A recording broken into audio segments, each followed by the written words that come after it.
Bienvenidos. La carretera nunca está tan sola como uno cree. De noche, entre esas luces que se pierden en la oscuridad, hay cosas que esperan, cosas que siguen, cosas que aparecen, justo cuando uno menos lo espera. Gracias de corazón por estar aquí. Dejen su nombre y desde qué parte del mundo nos escuchan esta noche. Ahora sí, comencemos. Van a cumplirse 4 años de aquella noche, y todavía, cuando cierro los ojos para dormir, a veces me viene esa imagen del pozo, tan clara como si la hubiera visto ayer mismo.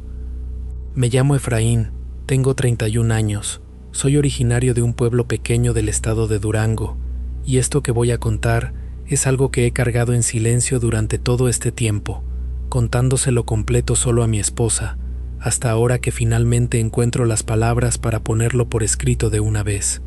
Salí de Durango huyendo de una situación de violencia que se había vuelto insostenible en mi pueblo, y terminé cruzando por el estado de Chihuahua, contratando a un guía que otros migrantes recomendaban por su experiencia, un hombre mayor al que todos llamaban simplemente Don Casimiro, que llevaba, según él mismo contaba con cierto orgullo cansado, más de 30 años guiando gente por esa región del desierto.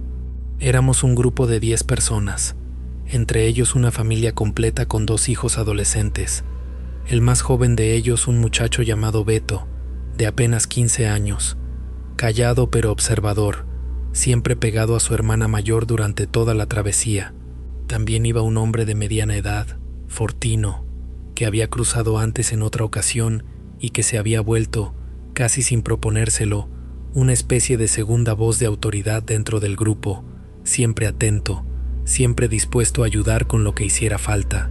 Al tercer día de camino, Don Casimiro nos anunció que íbamos a pasar la noche en un rancho abandonado que él conocía bien, un lugar que llamaba El Berrendo, propiedad que según explicó había pertenecido, décadas atrás, a una familia ganadera que abandonó la zona por razones que él nunca detalló completamente, dejando toda la infraestructura del rancho ahí, deteriorándose lentamente bajo el sol y el paso de los años.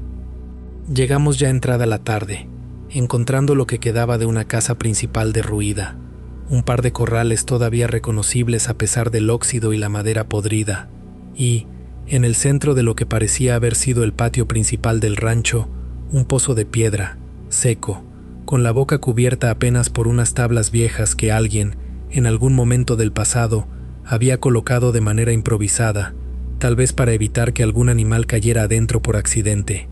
Don Casimiro nos permitió acampar dentro de lo que quedaba de la estructura de la casa principal, explicando que ahí al menos teníamos algo de protección contra el viento y contra cualquier mirada que pudiera vernos desde la distancia. Mientras nos acomodábamos, algunos de los hombres más jóvenes del grupo empezaron a hacer preguntas sobre la historia de ese lugar, curiosos por saber más sobre el rancho abandonado donde íbamos a pasar la noche. Don Casimiro, con esa actitud reservada que ya habíamos notado que tenía cada vez que se tocaban temas más allá de lo estrictamente práctico del cruce, dijo solamente que el rancho había sido, en su época de funcionamiento, un punto de paso importante para el ganado que se movía entre distintas propiedades de la región. Pero cuando Fortino, con esa curiosidad que lo caracterizaba, insistió preguntando si sabía de alguna otra historia relacionada con el lugar, algo en la mirada de Don Casimiro cambió, y respondió, con una voz más baja de lo normal, que existían rumores viejos, nunca confirmados según sus propias palabras, de que el rancho también había sido usado.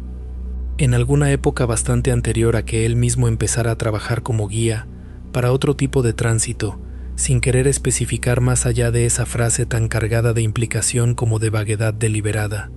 Nadie insistió más en el tema después de esa respuesta, cada uno prefiriendo no imaginar demasiado a fondo lo que Don Casimiro podría estar insinuando sin decirlo directamente. Ya bien entrada la noche, con la mayoría del grupo tratando de descansar un poco a pesar del frío y de la incomodidad natural de dormir sobre tierra dura, empezamos a escuchar un sonido que venía, con bastante claridad, desde la dirección de aquel pozo en el centro del patio. Un lamento, así lo describiría yo mismo si tuviera que ponerle una sola palabra, un sonido bajo, prolongado, que subía y bajaba de intensidad de un modo que no correspondía a ningún sonido natural que yo hubiera escuchado antes en el desierto, ni viento, ni animal, ni ningún fenómeno acústico que lograra explicarme a mí mismo mientras escuchaba, con el corazón acelerándose cada vez más. Varios del grupo se despertaron con ese sonido, mirándonos entre nosotros en la oscuridad, tratando de confirmar si todos estábamos escuchando lo mismo o si era solo la imaginación de alguno jugándole una mala pasada. Don Casimiro, que aparentemente tampoco dormía, se levantó, mirando hacia la dirección del pozo con una expresión tensa, y nos dijo, en voz baja, que nadie se acercara, que ese tipo de sonido a veces se escuchaba en lugares como ese, viejos, con mucha historia acumulada, y que lo mejor era ignorarlo hasta que amaneciera. Fue Fortino quien, movido por esa misma curiosidad insistente que ya había mostrado antes preguntando sobre la historia del rancho, decidió que necesitaba ver qué era lo que estaba produciendo aquel lamento. A pesar de las advertencias de don Casimiro, se levantó, tomó su linterna y caminó decidido hacia el pozo, con 2 o 3 de nosotros siguiéndolo de cerca, más por la ansiedad de no quedarnos solos en la oscuridad que por verdadera curiosidad de ver algo. Llegamos hasta el borde del pozo, y Fortino, sin dudarlo más, apartó una de las tablas viejas que cubrían parcialmente la boca, iluminando directamente hacia el fondo con su linterna. Lo que vio, según me contó él mismo apenas segundos después con la voz completamente quebrada, y lo que yo alcancé a ver también, aunque de un ángulo más lateral, apenas un instante antes de que Fortino soltara un grito ahogado y retrocediera tambaleándose, fue algo que ninguno de los dos hemos podido explicar de manera racional desde entonces. Decenas de rostros humanos, apilados unos sobre otros, todos mirando hacia arriba, hacia la boca del pozo, hacia nosotros, con expresiones que no puedo describir sin que se me erice completamente la piel, expresiones de un sufrimiento profundo, de un vacío que parecía extenderse más allá de cualquier comprensión normal de dolor humano. Fue solamente un instante, un parpadeo, literalmente, porque Fortino describió después que había parpadeado justo en ese momento, y cuando volvió a abrir los ojos, el fondo del pozo ya solo mostraba oscuridad normal, tierra seca, piedra, nada que sugiriera la presencia de nada humano ahí abajo, ninguna evidencia física de lo que ambos juraríamos, hasta el día de hoy, haber visto con total claridad. Retrocedimos todos rápidamente, ayudando a Fortino, que apenas podía sostenerse en pie, temblando de un modo que nunca antes le había visto durante toda la travesía. Don Casimiro, al vernos regresar con esas caras de terror absoluto, no preguntó nada, solo asintió, como quien confirma algo que ya sospechaba, y nos ordenó que nos alejáramos del pozo, que tratáramos de descansar lo que quedaba de noche lo más lejos posible de esa zona específica del rancho. Nadie durmió realmente después de eso. Nos quedamos todos agrupados, en un silencio tenso, esperando que amaneciera, escuchando de vez en cuando ese lamento repetirse a lo lejos, aunque ninguno de nosotros se atrevió de nuevo a acercarse para verificar de dónde venía exactamente. Apenas empezó a clarear el cielo, don Casimiro, sin necesidad de que nadie lo propusiera, ya estaba organizando al grupo para partir de inmediato, sin siquiera esperar a preparar un desayuno mínimo como solíamos hacer antes de retomar la caminata cada día. Todos estuvimos de acuerdo sin protestar, ansiosos por alejarnos de ese lugar lo antes posible. Fue durante esa mañana, ya avanzando lejos del rancho, que empezamos a notar que Beto, el muchacho más joven del grupo, se comportaba de un modo extraño. Caminaba con la mirada fija hacia atrás, hacia la dirección de donde veníamos, hacia el berrendo, incluso cuando el terreno ya lo obligaba a girar el cuerpo de un modo incómodo para seguir mirando en esa dirección mientras caminaba. Su hermana mayor, preocupada, le preguntó qué le pasaba, si se sentía bien, y él respondió, con una voz extrañamente monótona, plana, sin ninguna de la entonación normal que un adolescente de su edad usaría al hablar, una frase que no tenía ningún sentido claro dentro del contexto de la conversación. Ellos siguen contando. Nadie entendió a qué se refería, y cuando su hermana insistió pidiéndole que explicara, él simplemente repitió la misma frase, exactamente con la misma entonación plana, como si estuviera reproduciendo una grabación en lugar de hablar de manera espontánea. A lo largo de ese día entero de caminata, Beto continuó repitiendo, cada cierto tiempo, frases sin sentido aparente, siempre con esa misma voz monótona, sin ninguna variación emocional, frases como «todavía faltan más» o «el pozo no se llena nunca», dichas sin ningún contexto claro, sin ninguna relación evidente con lo que estuviéramos hablando o haciendo en ese momento específico. Su familia, cada vez más desesperada, trataba de hacerlo reaccionar, de traerlo de vuelta a una conversación normal, pero él seguía caminando, siempre mirando hacia atrás cuando podía, repitiendo esas frases inquietantes, con una regularidad que se volvía cada vez más perturbadora conforme pasaban las horas. Don Casimiro, observando la situación con una preocupación que trataba de disimular sin mucho éxito, nos dijo, aparte, que había escuchado antes sobre casos parecidos, personas que después de cierto tipo de experiencia en lugares con historia oscura, quedaban afectadas de esa manera, y que lo único que se podía hacer era continuar el camino lo más rápido posible, alejándose cada vez más de la fuente original de lo que fuera que hubiera causado esa reacción, con la esperanza de que la distancia ayudara a que la persona afectada se recuperara con el tiempo.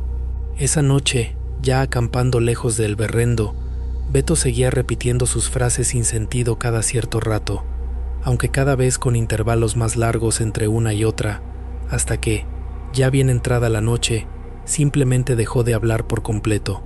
Ninguna palabra más, ninguna frase repetida, solo silencio absoluto de su parte, aunque seguía despierto, con los ojos abiertos, mirando fijamente hacia la dirección del rancho, aunque ya no podíamos verlo desde donde estábamos, la distancia y la oscuridad ocultándolo completamente de la vista. Terminamos el cruce 2 días después, llegando finalmente a territorio de Nuevo México.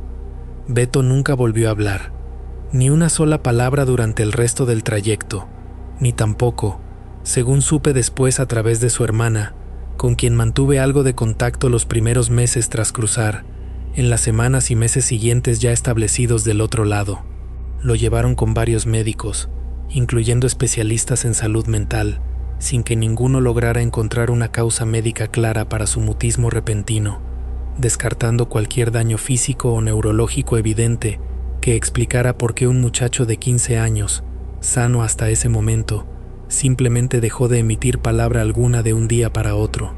Su familia, según me contó su hermana la última vez que hablamos, ya hace más de un año, sigue intentando ayudarlo de todas las formas posibles, pero él permanece igual, completamente callado, aunque funcional en otros aspectos básicos de su vida diaria, capaz de comer, de moverse, de responder con gestos simples a preguntas directas, pero sin volver jamás a articular ninguna palabra desde aquella noche en el berrendo.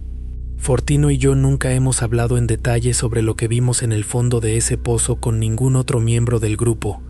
Ni siquiera entre nosotros dos hemos vuelto a mencionarlo directamente después de los primeros días posteriores al cruce, como si ambos hubiéramos llegado, sin necesidad de acordarlo explícitamente, a la misma conclusión silenciosa de que era mejor dejarlo enterrado en la memoria, sin desenterrarlo de nuevo con palabras. Pero yo sigo pensando, todavía hoy, en esos rostros que vi por apenas un instante, apilados en la oscuridad de ese pozo seco, mirando hacia arriba, y me pregunto cuántas personas más habrán desaparecido en esa región a lo largo de las décadas, cuántas familias seguirán esperando, sin saber nunca, alguna noticia de alguien que tal vez, en algún momento de su propia travesía, tuvo la mala fortuna de refugiarse, como nosotros, en ese rancho abandonado que la gente de la región prefiere ya ni mencionar por su nombre.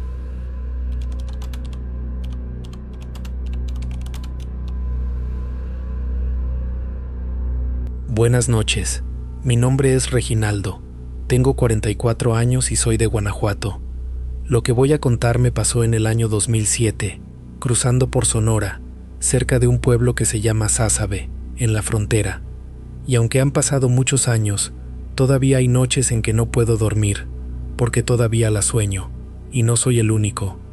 Éramos 7 los que la vimos, de una forma o de otra, y de esos 7 yo sé de al menos 4 que hasta el día de hoy la siguen soñando.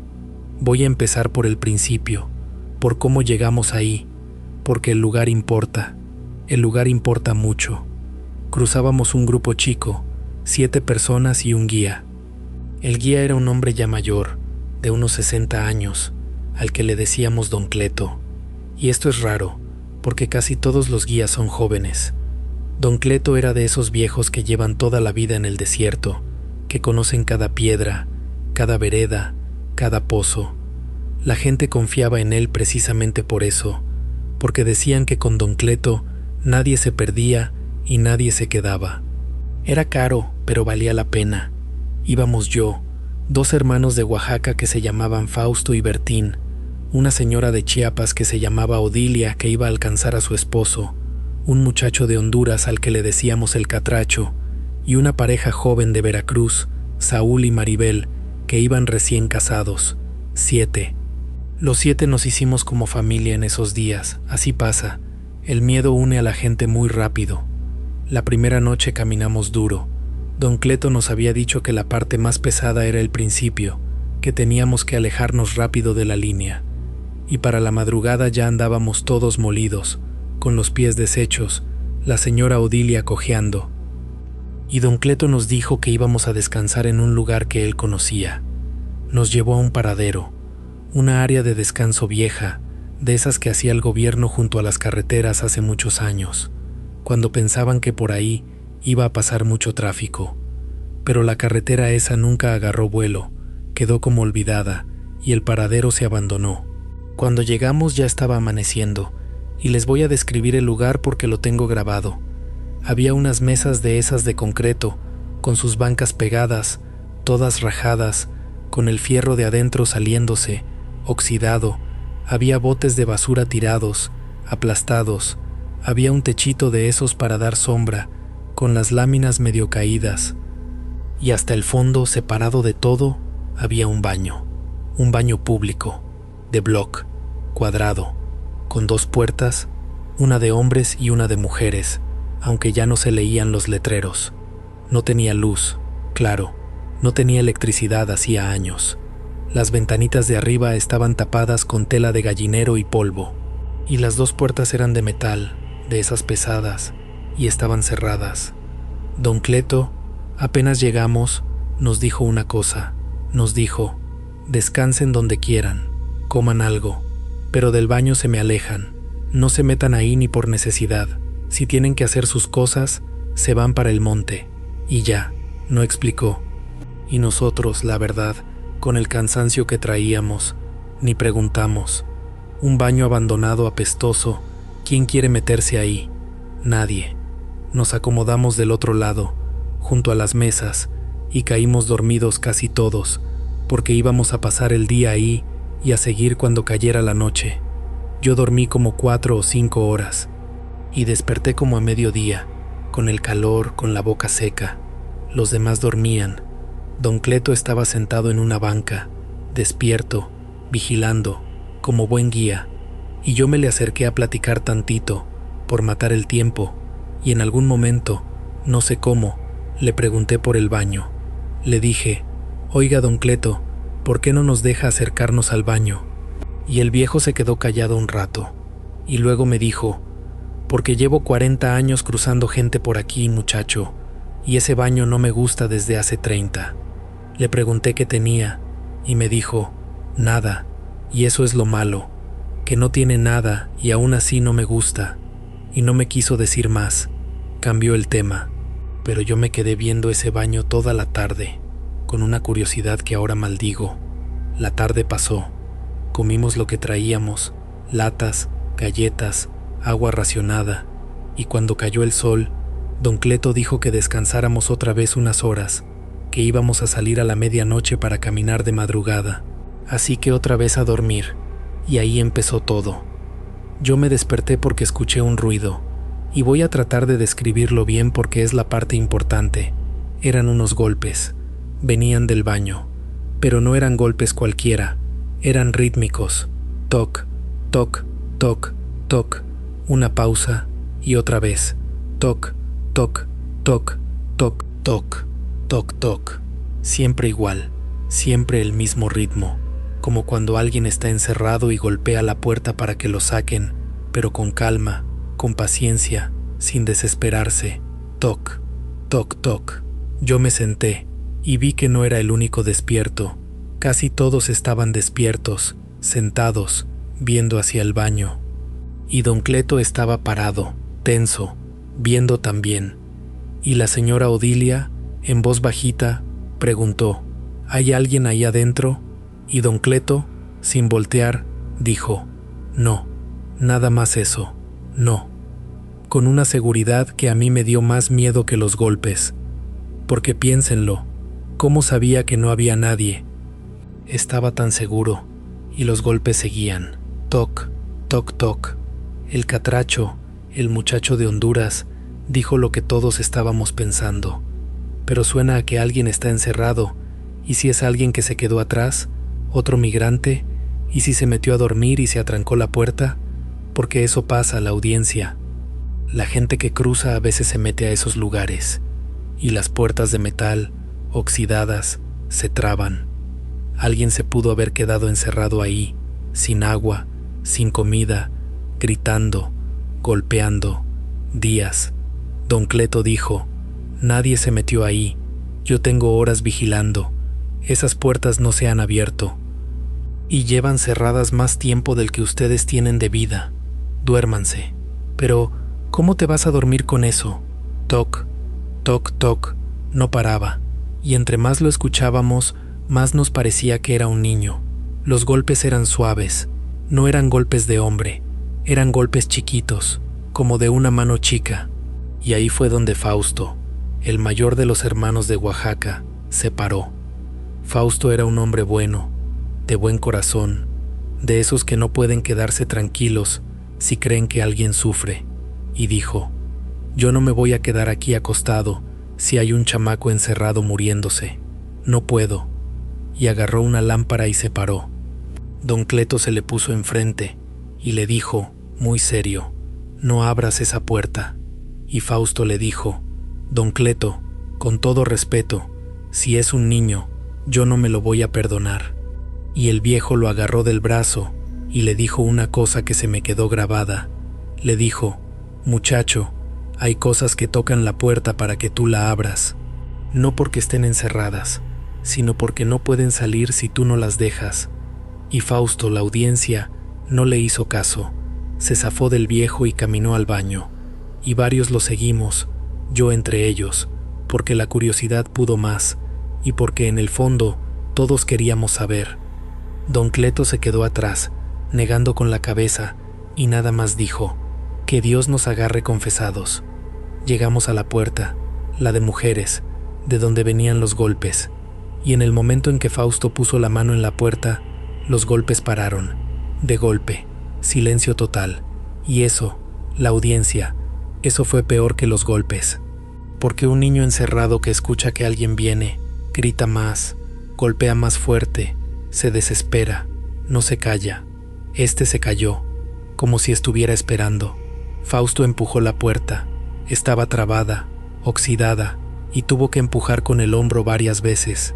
El metal chirriaba horrible, y a la tercera cedió, se abrió de golpe, y Fausto metió la lámpara, y adentro no había nada, nada, la audiencia, un cuarto vacío, el piso lleno de tierra y hojas secas que habían entrado con los años, los excusados tapados, secos, sin agua desde hacía décadas, telarañas, polvo, y nada más, ninguna persona, ningún niño, nada que pudiera haber hecho esos golpes, ni un animal, nada. Nos quedamos ahí parados, sin entender. Fausto pasó la lámpara por todo el cuarto, esquina por esquina, vacío, y ya íbamos a salir, confundidos, cuando la luz de la lámpara pegó en la pared del fondo. Ahí había un espejo, uno de esos espejos de metal pulido que ponen en los baños públicos para que no se rompan, aunque este sí estaba roto, rajado de una esquina a la otra, una raja larga que lo cruzaba en diagonal. Estaba lleno de polvo, opaco, y cuando la lámpara le pegó, todos volteamos a verlo, por instinto, Y ahí estaba, en el reflejo, la audiencia, por una fracción de segundo, menos que un parpadeo.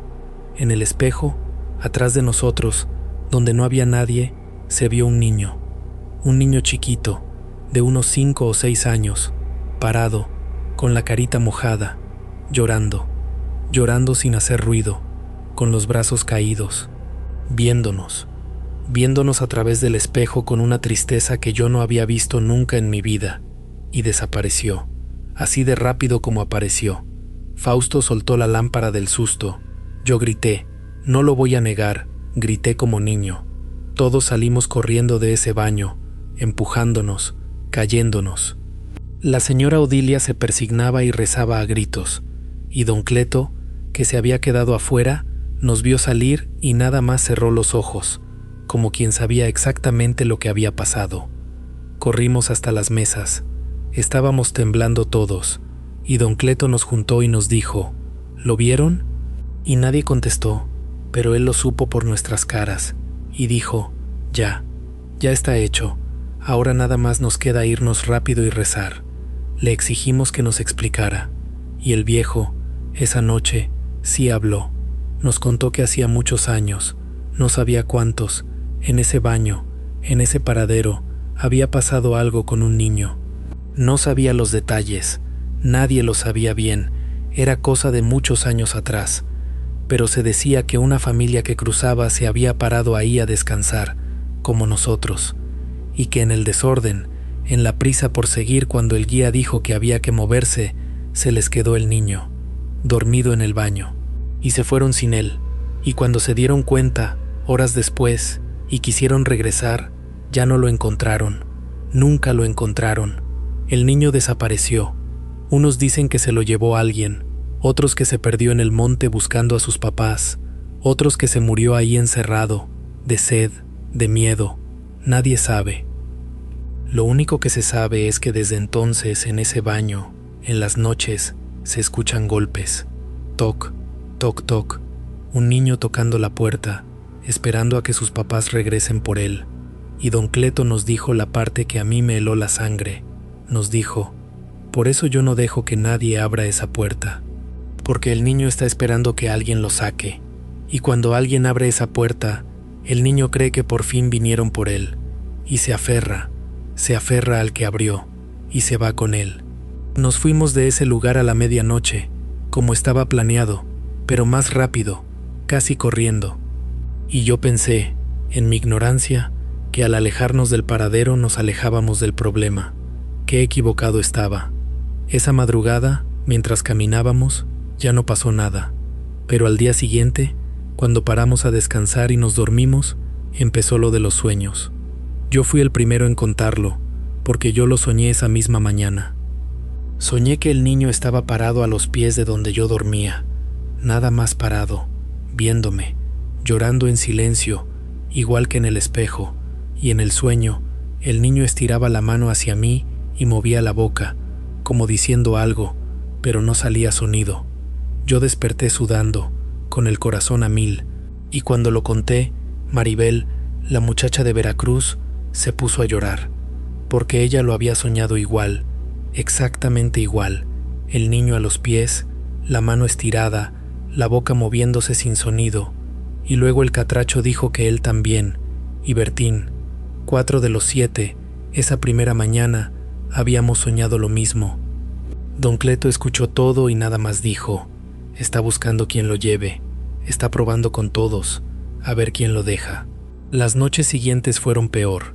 El niño se metía en los sueños de todos, uno por uno, y en cada sueño estaba un pasito más cerca, la primera vez a los pies, la segunda a media cama, la tercera junto a la cara, y en los sueños siempre lo mismo, la mano estirada, la boca moviéndose. Odilia decía que en su sueño ya alcanzaba a leerle los labios, y que el niño decía, ¿ya vinieron por mí? Nada más eso, ¿ya vinieron por mí? Pero lo de Saúl fue diferente. Lo de Saúl no fue en sueños. Saúl, el esposo de Maribel, empezó a verlo despierto. La cuarta noche, mientras caminábamos, Saúl se paró de repente y se quedó viendo hacia el monte, hacia la oscuridad, y Maribel le preguntó qué veía, y Saúl dijo, con una voz rara, el niño, ahí está, nos está siguiendo, y no había nada. Todos volteamos y no había nada. Pero Saúl lo veía, lo señalaba, decía que caminaba a la par de nosotros, entre los matorrales, siguiéndonos, sin cansarse nunca. Y de ahí para adelante Saúl ya no fue el mismo, lo veía todo el tiempo, de día y de noche. Dejó de hablar casi, se quedaba viendo a un punto y movía la boca como contestándole a alguien. Maribel estaba desesperada, no sabía qué hacer. Le hablaba y Saúl no le contestaba, nada más veía al niño que solo él veía. Don Cleto nos dijo que teníamos que apurarnos, que teníamos que llegar y separarnos, que mientras siguiéramos juntos y en el desierto, el niño iba a seguir con nosotros, escogiendo. Y una noche, la sexta creo, Don Cleto hizo algo. Sacó de su mochila unas veladoras y un poco de sal y agua, y en un descanso hizo una especie de rezo, una limpia, sobre todos nosotros, uno por uno. Dijo que él no era curandero, pero que algo había aprendido en 40 años de desierto, y nos dijo a todos una instrucción: si el niño se les aparece, en sueño o despierto, no les tiren la mano, no importa cuánta lástima les dé, no le den la mano, porque el día que alguien le dé la mano, el niño ya no suelta. Yo esa noche lo soñé otra vez, y ya lo tenía junto a la cara, y su manita estirada, tocándome casi, y en el sueño yo sentía una lástima horrible, unas ganas de abrazarlo, de decirle que sí, que ya habían venido por él, que yo lo llevaba, y estuve a punto, la audiencia, estuve a punto de darle la mano en el sueño, pero me acordé de Don Cleto, y en el sueño escondí las manos atrás de la espalda, y le dije, no, mijo, yo no soy quien viene por ti, tus papás van a venir, espéralos. Y el niño me vio con una tristeza que todavía me pesa, y desapareció, y no lo volví a soñar nunca más. Los demás hicieron lo mismo. Todos, uno por uno, en sus sueños, le negaron la mano, y uno por uno el niño los fue dejando. Todos menos Saúl, porque Saúl no lo soñaba, Saúl lo veía despierto, y a Saúl no lo podíamos controlar. La última noche, antes de llegar, cuando ya se veían las luces del pueblo donde nos iban a recoger, Saúl se detuvo, y se quedó viendo hacia atrás, al desierto, y sonrió. Fue lo más horrible, la audiencia, porque llevaba días sin sonreír, sin hablar, y de repente sonrió, dulce, como se le sonríe a un niño, y estiró la mano hacia la oscuridad. Maribel gritó, le agarró el brazo, se lo jaló, le gritó que no lo hiciera. Y Don Cleto corrió y entre los dos lo tumbaron al suelo y lo detuvieron. Saúl forcejeaba, quería soltarse, estiraba la mano hacia el desierto y decía, ya vine por ti, ya vine por ti, ven. Le hablaba al niño como un padre, y nos costó horas calmarlo, horas, hasta que se quedó dormido de puro agotamiento. Llegamos al pueblo esa madrugada, nos separamos, cada quien para su destino, y ahí terminó, para casi todos. Pero Saúl y Maribel se fueron juntos, claro, eran esposos, y yo mantuve contacto con Maribel unos años, por teléfono, y me contó que Saúl nunca se compuso del todo, que llegaron a Estados Unidos, que hicieron su vida, pero que Saúl, de vez en cuando, sobre todo en las noches, se quedaba viendo a un rincón, y movía la boca, y una vez ella lo escuchó decir, bajito, ya mero, mijo, ya mero te llevo. Maribel me dejó de contestar como en el 2013, no sé qué fue de ellos. A veces pienso en hablarle, pero me da miedo lo que me pueda contar, o peor, me da miedo que ya no conteste nadie. De los otros, sé que todos llegaron bien y que todos dejaron de soñar al niño una vez que le negaron la mano. Nos hicimos como hermanos y por años nos hablábamos en las fechas. Y siempre, alguno sacaba el tema del baño y todos nos acordábamos del ritmo exacto de los golpes. Toc, toc, toc. Ninguno lo ha podido olvidar. Yo pasé por esa carretera una vez más, años después, ya con papeles, manejando, y el paradero sigue ahí, abandonado, las mesas, el techito caído y el baño. Yo no me paré. Le juro que bajé la velocidad, vi el baño de lejos y aceleré, porque yo sé que ese niño sigue ahí, tocando, toc, toc, toc, esperando a que sus papás regresen por él. Y a veces pienso, la audiencia, y esto es lo que me quita el sueño todavía. Pienso en toda la gente que cruza por ahí, cientos, miles, todos estos años. Y pienso que tarde o temprano alguien más va a parar en ese paradero, cansado, muerto de sueño, y va a escuchar los golpes, y va a sentir lástima, y va a abrir esa puerta, y ese niño lleva quién sabe cuántos años esperando que alguien le dé la mano, y algún día alguien se la va a dar. Buenas noches, que descansen. Y si algún día andan en una carretera solitaria, de noche, y encuentran un lugar abandonado, y escuchan que algo toca desde adentro pidiendo que lo saquen, háganle caso a este viejo consejo que me dio don Cleto, y que no se me olvida. No todo lo que toca la puerta está encerrado. Algunas cosas nada más están esperando que alguien la abra. 12 años llevo sembrando la misma parcela de maíz, la que heredé de mi papá, y en todo ese tiempo nunca había pasado nada que me hiciera dudar de que el campo es campo y nada más, que la tierra da lo que uno le mete de trabajo y nada más allá de eso.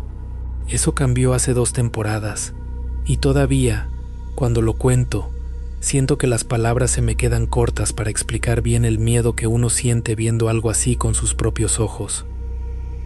Me llamo Feliciano Barranco, tengo 53 años. Tengo mi rancho aquí en un pueblito de Guanajuato, cerca de Dolores Hidalgo, viviendo solo desde que mi esposa murió hace ya 6 años, con mis hijos ya establecidos en la ciudad, uno en León y otro hasta Querétaro, cada quien haciendo su vida, viniendo a visitarme cada tanto, pero ya sin la costumbre de quedarse a ayudarme con la siembra como hacían de jóvenes.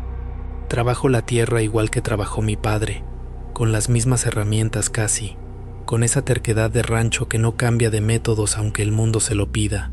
Como hacía él, cada temporada pongo un espantapájaros en medio del maizal, uno que hice yo mismo con ropa vieja de mi papá, un sombrero suyo que ya está deshilachado por el sol de tantos años, una camisa de manta que fue de él y que yo mismo remendé varias veces, y un costal relleno de paja que le sirve de cabeza, con 2 botones viejos de una chaqueta como ojos, cosidos torpes porque nunca fui bueno con la aguja. Ese espantapájaros lo he movido de lugar varias veces a lo largo de los años, siempre que cambio la orientación de la siembra o cuando el viento lo tumba y tengo que volver a plantarlo, pero siempre lo pongo yo mismo, con mis propias manos, clavando bien la estaca en la tierra para que aguante los aires que a veces se ponen fuertes por aquí en ciertas épocas del año, sobre todo cuando entra la temporada de lluvias, con esas tormentas que a veces tumban hasta los árboles más viejos. Fue en septiembre del año antepasado cuando empecé a notar algo raro. Salí una mañana, como siempre, a revisar el maizal antes de que apretara el calor, con mi café todavía en la mano porque me gusta caminar así, despacio, viendo cómo va la milpa, y me pareció que el espantapájaros estaba un poco más cerca de la casa de lo que yo recordaba haberlo dejado.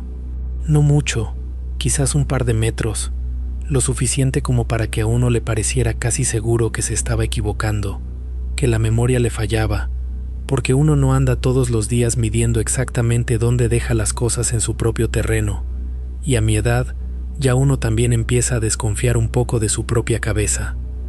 No le di importancia esa primera vez.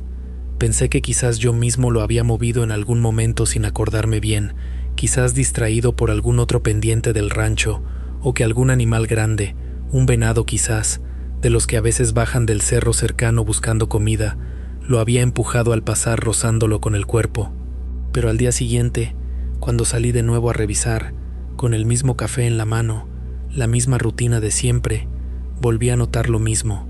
El espantapájaros estaba otra vez un poco más cerca de la casa que el día anterior, siempre en la misma dirección, siempre acercándose hacia donde yo vivo, nunca alejándose, nunca desviándose hacia otro lado del terreno.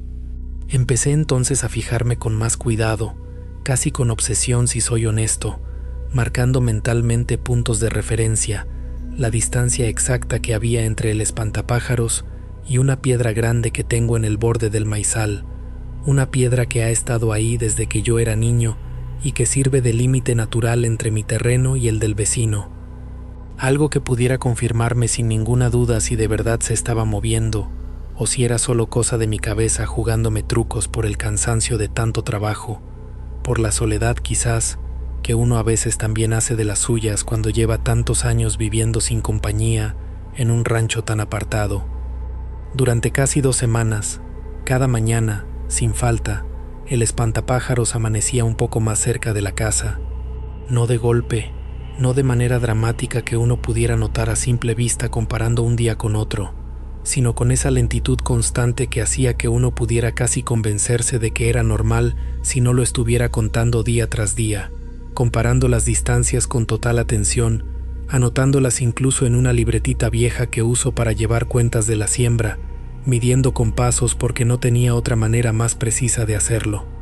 Le comenté esto a un vecino, don Refugio, un hombre mayor que también siembra maíz cerca de mi terreno, hombre con quien llevo años de conocernos, de ayudarnos en las cosechas, de compartir herramientas cuando hace falta. Se lo dije esperando que se riera de mí, que me diera alguna explicación sencilla que yo no había considerado, algún tipo de animal, alguna corriente de aire particular de esa zona que yo desconociera. En lugar de eso, se quedó serio, mirándome con una expresión que no me esperaba de él, un hombre siempre de buen humor, y me dijo que eso mismo le había pasado a su propio abuelo hace muchísimos años, que en este pueblo hay una historia vieja sobre los espantapájaros que se van acercando solos a las casas, y que la gente mayor decía que había que tener mucho cuidado cuando eso empezaba a pasar, porque significaba que algo se estaba fijando en la casa, usando al espantapájaros como si fuera un cuerpo prestado para acercarse poco a poco, sin que uno se diera cuenta de golpe, sin generar la alarma que causaría ver algo moverse directamente frente a uno. No le creí del todo, siendo sincero, porque uno se resiste a aceptar esas cosas cuando lleva toda la vida trabajando la tierra de manera práctica, sin espacio para supersticiones que a uno le enseñaron a ver como cuentos de gente que no tiene mejor cosa que hacer. Decidí, en lugar de dejarme llevar por el miedo, hacer algo más racional, algo que cualquier ingeniero o cualquier persona de mente práctica hubiera hecho: amarrarlo bien firme a su estaca original, con una cuerda gruesa de esas que uso para amarrar el ganado. La até con varios nudos alrededor del cuerpo de paja y también alrededor de la propia estaca, clavada con fuerza en el punto exacto donde siempre lo pongo, lejos de la casa, cerca del centro del maizal, un punto que medí con cuidado esa misma tarde para estar completamente seguro de la distancia. Lo amarré esa misma tarde, revisando 2 y 3 veces que los nudos quedaran bien apretados, jalando con fuerza para confirmar que no cedieran, que no hubiera manera de que el viento ni ningún animal lograra soltarlo de ahí, satisfecho con mi propio trabajo, convenciéndome a mí mismo de que había resuelto un problema que probablemente tenía una explicación mucho más simple de lo que mi imaginación, cansada y solitaria, había querido darle. Me fui a dormir esa noche con la satisfacción de haber resuelto el problema con lógica simple, sin necesidad de creer en ninguna historia de pueblo contada por un vecino, por más querido que fuera. A la mañana siguiente salí temprano, como siempre, con esa costumbre ya casi obsesiva de revisar primero el espantapájaros, antes que cualquier otra cosa, antes incluso de servirme el café que normalmente tomo mientras camino hacia el maizal. La estaca en medio del terreno estaba completamente vacía, sin ningún rastro del espantapájaros, con la cuerda todavía atada a ella pero cortada limpiamente, o mejor dicho, ni siquiera cortada, sino desatada, con los nudos deshechos con una precisión que ningún animal ni ninguna fuerza del viento podría lograr, nudos que parecían haber sido soltados con paciencia, con calma, uno por uno, como los desataría alguien que tiene todo el tiempo del mundo y ninguna prisa por terminar el trabajo. Sentí un frío que me subió por la espalda mientras miraba esa estaca vacía, ese pedazo de cuerda colgando suelto sin ningún propósito ya, meciéndose apenas con la brisa de la mañana. Caminé hacia la casa, buscando con la mirada por todo el maizal, esperando encontrarlo tirado en algún surco, pensando que quizás, Algo lo había arrastrado de otra manera que yo todavía no entendía, revisando entre las hileras de plantas con un nerviosismo que no había sentido en años. Lo encontré recargado en la puerta de mi cocina. Ahí estaba, parado, o mejor dicho apoyado, contra la puerta trasera de mi propia casa, con el sombrero de mi papá todavía puesto, la ropa vieja colgando de esa manera desgarbada como siempre, pero con la cabeza ligeramente inclinada hacia un lado, en un ángulo que yo nunca le había dado cuando lo armaba, un ángulo casi curioso, como si estuviera espiando por la rendija de la puerta, como si algo lo hubiera acomodado ahí a propósito, con cierta intención que yo no lograba entender, apoyado justo contra la madera de mi puerta, tan cerca que si yo hubiera abierto esa puerta esa misma mañana sin fijarme, sin sospechar nada, se me habría venido encima directamente sobre mí, con todo su peso de paja y ropa vieja cayéndome encima en la oscuridad de mi propia cocina. Me quedé parado frente a él un buen rato, sin atreverme a tocarlo, sintiendo esa mezcla de miedo y de una tristeza extraña que no supe nombrar en ese momento, porque ese espantapájaros, después de tantos años, con la ropa de mi propio padre puesta, con ese sombrero que yo mismo usé de niño viéndolo puesto en la cabeza de mi papá cuando trabajaba el campo bajo el sol de las tardes largas, de pronto se sentía como algo mucho más cercano y mucho más inquietante que un simple muñeco de paja hecho para asustar pájaros, algo que había dejado de ser solo un objeto para convertirse en otra cosa que yo no sabía cómo nombrar. Lo quité de ahí esa misma mañana, cargándolo con las manos temblando, sintiendo el peso familiar de la paja que yo mismo había metido dentro de ese costal años atrás. Y esa noche, después de mucho pensarlo, dando vueltas en la cama sin poder dormir, decidí que ya no lo iba a poner de nuevo en el maizal, sin importar cuántos pájaros se comieran de mi cosecha.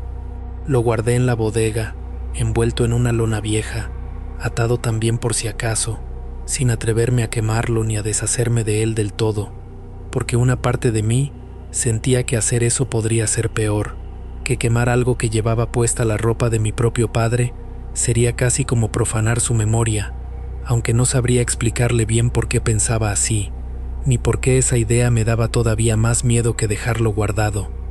Desde entonces, ya van 2 temporadas completas, no he vuelto a poner ningún espantapájaros en mi maizal.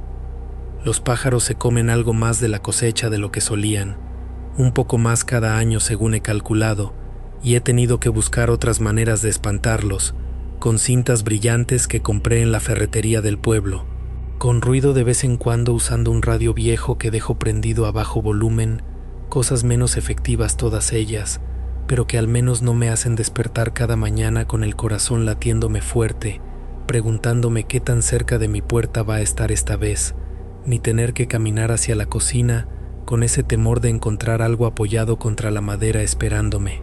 Don Refugio, cuando le conté lo que había pasado, sentados los dos una tarde en su porche tomando café, no se sorprendió en lo absoluto, solo asintió despacio, con esa calma de quien ya esperaba escuchar exactamente eso, y me dijo que había hecho bien en no volver a ponerlo, que su propio abuelo, según la historia que él conocía y que le habían contado de niño, había terminado exactamente igual, guardando el suyo para siempre en un cobertizo que después ni siquiera volvió a abrir, jurando no volver a usar ningún espantapájaros más en su tierra por el resto de su vida, aunque nunca llegó a explicarle del todo qué era lo que realmente creía que se había estado acercando poco a poco hacia esa casa, usando ese cuerpo hecho de paja y ropa vieja como si fuera, según sus propias palabras que su abuelo le había repetido muchas veces antes de morir, la única manera que tenía de caminar hasta encontrar, finalmente, la puerta correcta. El primer camión llegó a las 9:40 de la noche. Lo sé con esa precisión porque llevaba mirando mi reloj cada 15-20 minutos, desde que me habían acomodado ahí dentro, entre cajas de mercancía que nunca supe bien qué contenían, envuelto en una manta delgada que apenas cortaba el frío que ya empezaba a colarse por las rendijas de la lona. No voy a decir mi nombre completo en esto que cuento, prefiero guardarlo para mí, pero sí puedo decir que tenía 19 años cuando viví lo que voy a relatar, que venía de un pueblo del estado de Sinaloa, y que esa noche, escondido en la caja de un tráiler estacionado en una parada de descanso cerca de Sells, Arizona, viví algo que todavía hoy, 5 años después, no logro sacarme completamente de la cabeza. Había pagado para cruzar de un modo distinto a como cruza la mayoría, no caminando por el desierto directamente, sino escondido en la parte trasera de un camión de carga, un método que el coyote que contraté me aseguró que era más rápido, aunque también, como descubrí esa noche, mucho más aterrador de lo que jamás imaginé. El plan, según me lo explicaron antes de subirme, era simple en teoría. El camión iba a parar en distintos puntos a lo largo de la ruta, algunos de descanso obligatorio para el chofer por cuestión de horas de manejo permitidas, y yo tenía que quedarme completamente quieto, sin hacer ruido, sin moverme de mi escondite entre la mercancía, hasta que llegáramos al punto final donde alguien más iba a recogerme. El chofer del camión sabía que yo iba ahí, formaba parte del arreglo pagado, pero eso no significaba que yo pudiera moverme libremente, ni asomarme cuando quisiera, porque cualquier parada podía tener ojos que no debían verme. Sells es un poblado pequeño dentro de la reserva Tohono O'odham, en el sur de Arizona, y la parada de descanso donde el camión se detuvo esa noche era de esas que solo usan traileros de largo recorrido, gente acostumbrada a manejar de noche, a dormir unas horas en la cabina y seguir camino antes del amanecer. Un lugar apartado, con poca luz, rodeado de oscuridad de desierto en todas direcciones, con solo algunos postes de iluminación amarillenta que apenas alcanzaban a cubrir el área más cercana a los surtidores de diésel y el pequeño edificio de la tienda de conveniencia, ya cerrada a esa hora. Mi escondite dentro de la caja del tráiler me dejaba una fresta angosta entre dos tablones de la estructura y la lona exterior, suficiente para ver, con cierta claridad si mis ojos se acostumbraban bien a la oscuridad, buena parte del estacionamiento donde otros camiones iban llegando y estacionándose a lo largo de la noche. El chofer que me llevaba, un hombre callado que apenas me había dirigido la palabra desde que subí, bajó de la cabina poco después de estacionarse, caminó hasta la parte trasera para revisar algo en la caja, supongo que para verificar que yo seguía ahí sin hacer ruido, y después se metió de vuelta a la cabina, donde según entendí por el silencio posterior, se dispuso a dormir sus horas obligatorias de descanso antes de retomar la carretera. Pasó tal vez una hora, hora y media, con solo el sonido ocasional de otros camiones entrando y saliendo, motores diésel rugiendo al arrancar, el crujido metálico de alguna puerta de cabina abriéndose y cerrándose a lo lejos. Yo trataba de mantenerme despierto, con los nervios todavía a flor de piel por toda la tensión acumulada de las horas anteriores, cuando escuché, más cerca de lo que esperaba, el sonido de otro camión aproximándose, las luces de sus faros barriendo brevemente el interior de mi escondite a través de las rendijas de la lona antes de que el vehículo se estacionara a poca distancia del nuestro, tal vez a unos 15, 20 metros. Me quedé quieto, conteniendo la respiración casi por instinto, aunque sabía que a esa distancia era imposible que alguien pudiera escucharme desde dentro de otro camión. Observé, a través de mi fresta, cómo las luces del motor se apagaban, cómo el ronroneo del diésel se reducía a ese zumbido más bajo que dejan los camiones cuando el chofer decide mantener el motor encendido en ralentí, probablemente para conservar la calefacción o el aire acondicionado durante el descanso. Después de unos minutos, la puerta de la cabina se abrió y vi bajar a un hombre, alto, de complexión robusta, vestido con ropa de trabajo típica de esos choferes de larga distancia, gorra puesta, chamarra gruesa por el frío de la noche desértica. Caminó despacio hacia la parte trasera de su propio camión, y ahí se detuvo, quedándose de pie justo frente a las puertas cerradas de su caja de carga. Y empezó a hablar. Al principio pensé que quizás estaba hablando por teléfono, con algún auricular que yo no alcanzaba a distinguir bien en la oscuridad, algo que sería completamente normal para cualquier chofer aprovechando un descanso para llamar a su familia o coordinar algo del trabajo. Pero conforme fui prestando más atención, esforzando el oído en ese silencio tan particular que tienen esas paradas de descanso a mitad de la noche, me di cuenta de que no había ningún teléfono visible en su mano, ninguna luz de pantalla iluminándole el rostro como suele pasar cuando alguien habla por celular en la oscuridad. Hablaba solo, en voz baja, pero con un tono que no sonaba como alguien simplemente murmurando pensamientos random para sí mismo. Sonaba como una conversación real, con pausas específicas, como si esperara respuesta de alguien, ladeando ligeramente la cabeza en ciertos momentos, del modo exacto en que uno hace cuando está genuinamente escuchando a otra persona hablar, aunque frente a él no había absolutamente nadie más, solo la parte trasera cerrada de su propio tráiler. No lograba distinguir las palabras exactas desde donde yo estaba. La distancia y el propio susurro con que hablaba me impedían entender el contenido específico de lo que decía, pero alcancé a captar fragmentos sueltos, suficientes para sentir un escalofrío que no tenía nada que ver con el frío nocturno del desierto. Escuché, en algún momento, algo que sonó como: «Ya casi llegamos, aguanten un poco más», y después, unos minutos más tarde, algo parecido a: «Les prometo que esta vez sí, esta vez va a estar bien». El tono de su voz no era amenazante, para nada.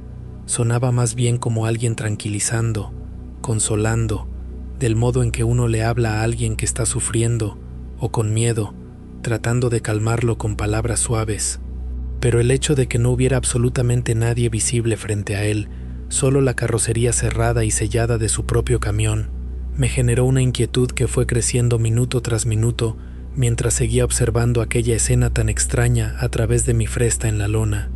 La conversación, si se le puede llamar así, continuó por lo que me pareció un tiempo considerablemente largo, quizás 20, 25 minutos, con el hombre manteniendo esa misma postura, esa misma cadencia de voz baja intercalada con pausas que sugerían que estaba escuchando alguna respuesta que yo, obviamente, no podía percibir de ningún modo desde donde estaba.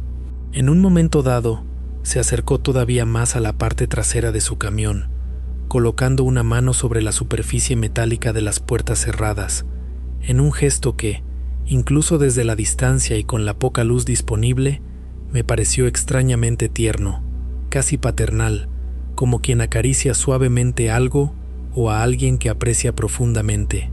Después de ese gesto, se quedó en silencio unos instantes y finalmente, con un suspiro que alcancé a escuchar incluso desde mi posición, dio media vuelta y caminó de regreso hacia la cabina de su camión, subiendo y cerrando la puerta tras de sí, dejando de nuevo solo ese zumbido bajo del motor en ralentí llenando el silencio de la noche. Me quedé ahí, paralizado, procesando lo que acababa de presenciar, tratando de encontrarle alguna explicación razonable que me permitiera tranquilizarme. Pensé que tal vez era simplemente un hombre solitario, de esos que pasan tanto tiempo solos en la carretera que desarrollan la costumbre de hablar consigo mismo o incluso con su propio camión, personificando el vehículo de algún modo, una excentricidad extraña, pero no necesariamente algo sobrenatural o peligroso. Traté de convencerme de eso, de calmar el nerviosismo que se había instalado en mi pecho, y aunque no lo logré del todo, decidí que lo mejor era simplemente seguir quieto, esperar a que pasara la noche y no darle más vueltas al asunto. Pasaron varias horas más, con el estacionamiento manteniendo ese ritmo constante de camiones llegando y saliendo, choferes bajando brevemente para estirar las piernas o usar el baño de la tienda de conveniencia, un ir y venir normal para ese tipo de lugares. Yo, agotado por la tensión acumulada, terminé cediendo al cansancio en algún momento, cayendo en un sueño ligero, intermitente, del que despertaba cada tanto sobresaltado por algún ruido cercano. Fue ya cerca del amanecer, con el cielo empezando a mostrar apenas los primeros indicios de claridad en el horizonte, que un sonido de motor encendiéndose con más fuerza me despertó de golpe. Miré a través de mi fresta, todavía medio adormilado, y vi que era el mismo camión de la noche anterior, el del hombre que había hablado solo durante tanto tiempo, preparándose evidentemente para partir.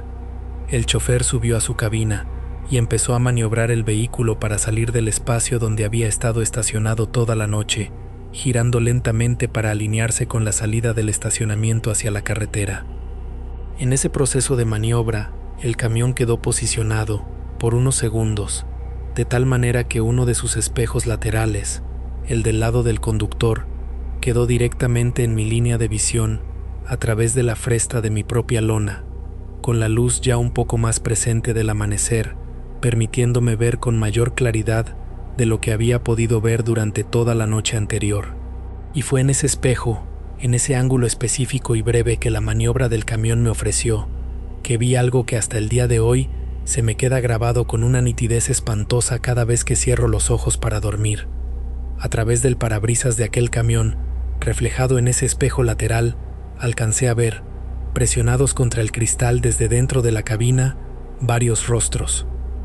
No uno, no dos, sino lo que me pareció, en esos segundos fugaces que duró mi visión antes de que el camión completara su giro y se alejara de mi campo visual, 5 o 6 rostros distintos, apretados unos contra otros contra la superficie interior del parabrisas, como si estuvieran empujando desde adentro, buscando salir, mirando hacia afuera con expresiones que no logro describir sin que se me erice completamente la piel, bocas abiertas en lo que parecían gritos silenciosos, ojos muy abiertos, algunos con lo que me pareció ser lágrimas corriendo, todos mirando directamente hacia afuera, hacia la noche que ya se convertía en amanecer, como si estuvieran desesperados por escapar de algo dentro de esa cabina. Ninguno de esos rostros había estado ahí la noche anterior. Yo había visto claramente, cuando el camión llegó, que el chofer bajaba solo, que caminaba solo hacia la parte trasera, que hablaba completamente solo frente a su propia carga. No había subido nadie más a esa cabina en todo el tiempo que estuve observando. Ninguna otra persona se había acercado al vehículo durante esas horas. El camión completó su giro y salió del estacionamiento, incorporándose a la carretera principal, alejándose con las luces traseras, haciéndose cada vez más pequeñas en la distancia, hasta desaparecer por completo en la penumbra del amanecer que todavía no terminaba de clarear del todo. Me quedé completamente inmóvil dentro de mi escondite, con el corazón latiendo con una fuerza que sentía hasta en los oídos, tratando desesperadamente de encontrarle alguna explicación lógica a lo que acababa de presenciar. Pensé en reflejos extraños, en algún truco de la luz del amanecer combinado con el propio cansancio y el miedo acumulado de toda la noche jugándome una mala pasada visual, pero por más que intentaba convencerme de eso, la imagen se mantenía tan nítida en mi memoria que no lograba descartarla completamente como simple ilusión óptica. Miré hacia el resto del estacionamiento, buscando alguna reacción, algún indicio de que alguien más hubiera notado algo extraño en ese camión antes de que partiera. Había otros choferes despiertos ya a esa hora, algunos caminando hacia la tienda de conveniencia que empezaba a abrir sus puertas para el turno matutino, otros revisando sus propios vehículos antes de retomar camino. Nadie mostraba ninguna señal de haber visto nada fuera de lo normal, nadie corría, nadie gritaba alarmado, nadie parecía haber notado absolutamente nada extraño en ese camión que acababa de partir con lo que fuera que yo había visto presionado contra su parabrisas. Esa mañana, cuando mi propio chofer finalmente se despertó y retomamos la marcha, no le comenté nada de lo que había presenciado durante la noche. No sabía cómo explicarlo sin sonar como alguien que había perdido la cabeza por el estrés del cruce, y además, sinceramente, tenía miedo de que hablar de eso en voz alta lo hiciera de algún modo más real, más innegable de lo que ya se sentía dentro de mi propia mente. Llegué finalmente a mi destino 2 días después, siguiendo el resto del trayecto planeado, sin ningún otro incidente extraño, y desde entonces vivo aquí en Estados Unidos, tratando de rehacer mi vida, trabajando en lo que se puede conseguir, mandando dinero cuando alcanza para mi familia que sigue en Sinaloa. Pero nunca he podido sacarme de la cabeza esa imagen del hombre hablando solo en la oscuridad, consolando a alguien que no estaba visible, ni tampoco esos rostros presionados contra el cristal de su parabrisas, mirando hacia afuera con esa desesperación silenciosa, apareciendo de la nada durante esas horas en que el camión permaneció estacionado, sin que nadie más subiera nunca a esa cabina. He pensado mucho, a lo largo de estos años, en qué historia se esconderá detrás de ese chofer específico, qué carga real transportaba dentro de esa caja cerrada con la que hablaba tan tiernamente en la oscuridad, y qué fue exactamente lo que terminó, de algún modo que no logro comprender ni explicar racionalmente, subiendo hasta la cabina misma del camión, presionándose contra ese cristal en un intento desesperado de ser visto por alguien, por cualquiera, antes de que el vehículo se perdiera de nuevo en la carretera, llevándose consigo hacia algún destino que prefiero no imaginar, lo que fuera que hubiera estado ahí esa noche, en esa parada de descanso donde, según todo lo que pude observar después, absolutamente nadie más pareció notar jamás que algo andaba profundamente mal.